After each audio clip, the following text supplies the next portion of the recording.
Gosh, we're just moving right along. We're right to the superintendent's report.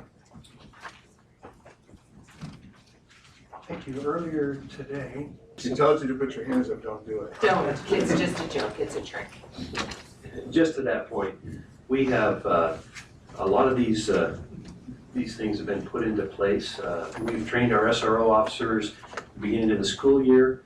I think in January we met and trained most of the school district, and so we're well ahead of the curve as far as what we've done. And so we're very excited about the direction, and there are other things we'll implement, some different training agendas that will come into play, but with that, we will provide that information to the board or in a very open and transparent manner.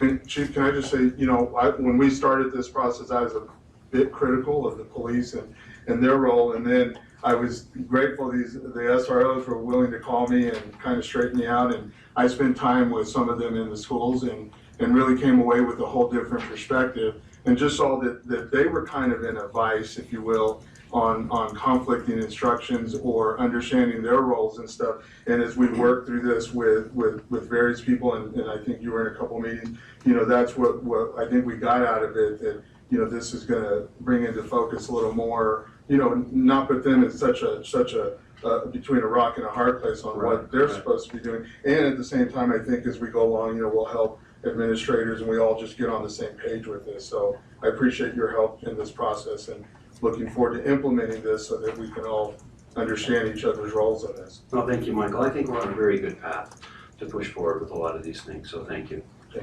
in answer to your specific question, Michael, you'll see under each bill, there's an effective date, and those effective dates are related to when the law begins. Okay. And so the administrative rules can be anywhere from 30 to 90 days after that. Okay. And if it doesn't require a rule and it's just an activity, then it's how quickly they can gear up and provide that.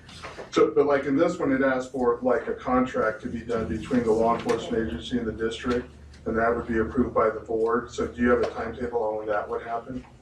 I mean, or the elements of that would be? Our contract's in place unless the state changes something that's a non-issue for us. When did the board approve it? The contract with Salt Lake Police. Mm-hmm. So your employment contract versus your training contract, I'm not sure what you're referring to. Well, Because you enter into contracts with providers every year for all kinds of services. right. Well, the contract that I know that we're involved with the Salt Lake City Police is a financial one. And then this bill calls for a contract that spells out the roles and responsibilities and things of that nature. And it says that it's approved by the board.